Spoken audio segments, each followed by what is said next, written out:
Comment conserver vos habitudes de fitness selon la science? Il est plus facile de faire rouler quelque chose en descente que de le pousser en montée.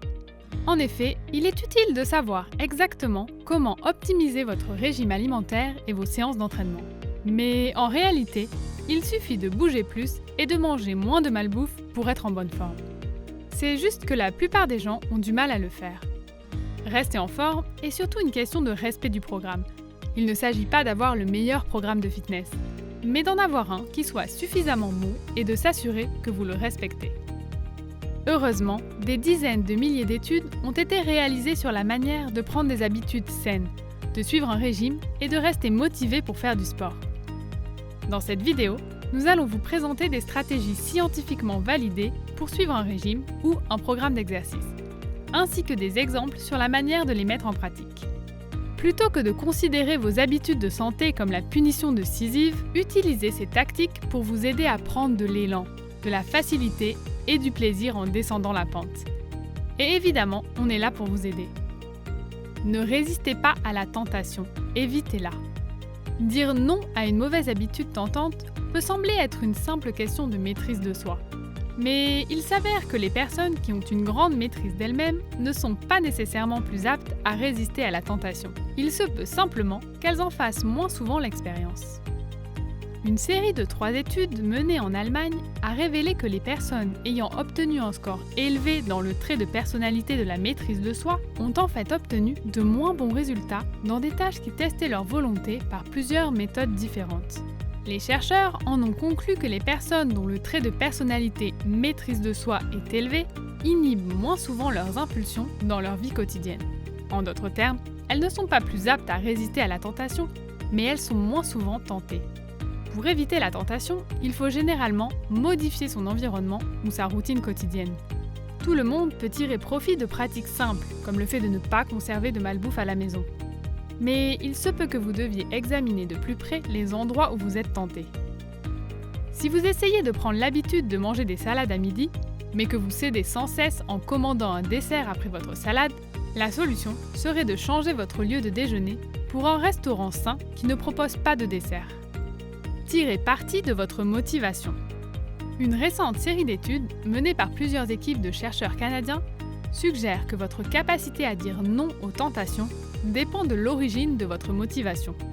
Ils ont constaté que les personnes motivées par le sentiment qu'elles doivent atteindre un objectif font plus d'efforts pour se maîtriser, tandis que les personnes qui veulent atteindre leur objectif ont moins de tentations perturbatrices et n'ont donc pas besoin d'exercer autant de maîtrise de soi.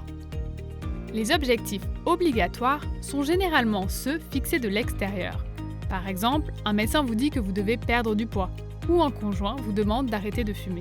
Alors que les objectifs personnels motivés par nous-mêmes sont beaucoup plus forts.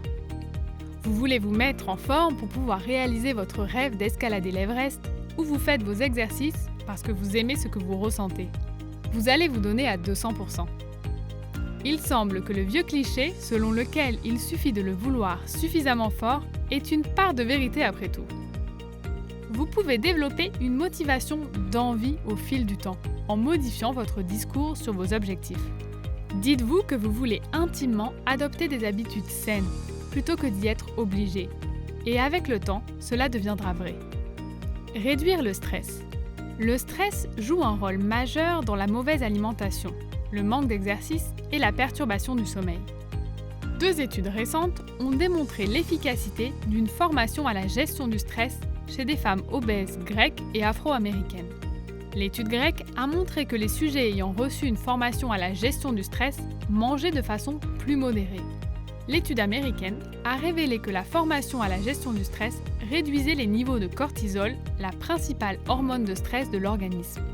Un examen de 14 études sur les avantages de la méditation de pleine conscience pour la perte de poids a révélé que la méditation de pleine conscience était efficace pour lutter contre l'alimentation émotionnelle et la frénésie alimentaire. Les preuves des avantages de la perte de poids chez les sujets qui n'ont pas de problème d'alimentation émotionnelle sont mitigées. La réduction de stress aide à perdre du poids, à développer ses muscles et surtout à améliorer les bien-être subjectifs. Certains d'entre eux ont appris à gérer le stress par des moyens comme la méditation de pleine conscience ou une meilleure gestion du temps. D'autres ont combattu le stress à la source en faisant des choses comme travailler moins longtemps, réduire les dépenses pour diminuer le stress financier ou passer moins de temps avec des personnes qui les stressent.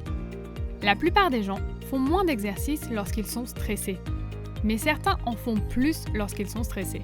Lorsque vous avez du mal à atteindre vos objectifs de remise en forme, apprenez à utiliser l'exercice comme un moyen d'atténuer le stress.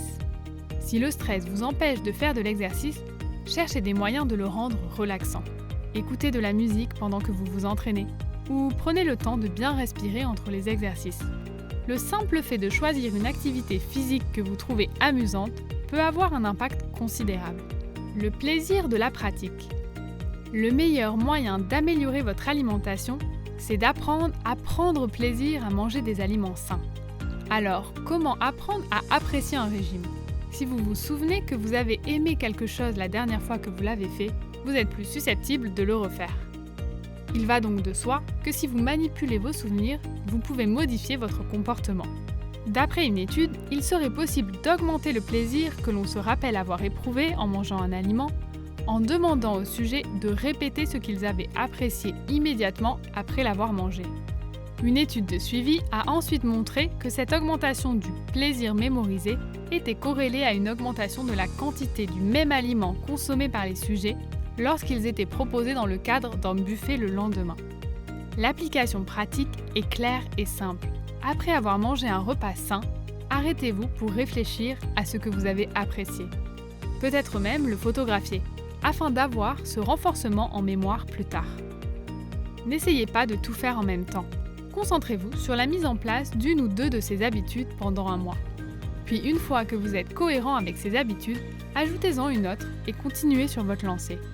En 3 mois, vous aurez pris plusieurs habitudes qui changeront complètement votre attitude envers la forme physique et votre relation avec la nourriture. S'en tenir à un programme de remise en forme n'est pas forcément un parcours du combattant. Lorsque vous comprenez la science de la psychologie de l'alimentation et du fitness, vous pouvez devenir une personne qui n'a pas besoin d'y réfléchir à 2 fois pour manger sainement et se rendre à la salle de sport. Alors, par quoi allez-vous commencer ? Faites-le nous savoir dans les commentaires. Vous avez apprécié cette vidéo ? N'hésitez pas à liker, partager et surtout à vous abonner. Sans oublier la cloche de notification pour être informé dès qu'une nouvelle vidéo sortira. À bientôt!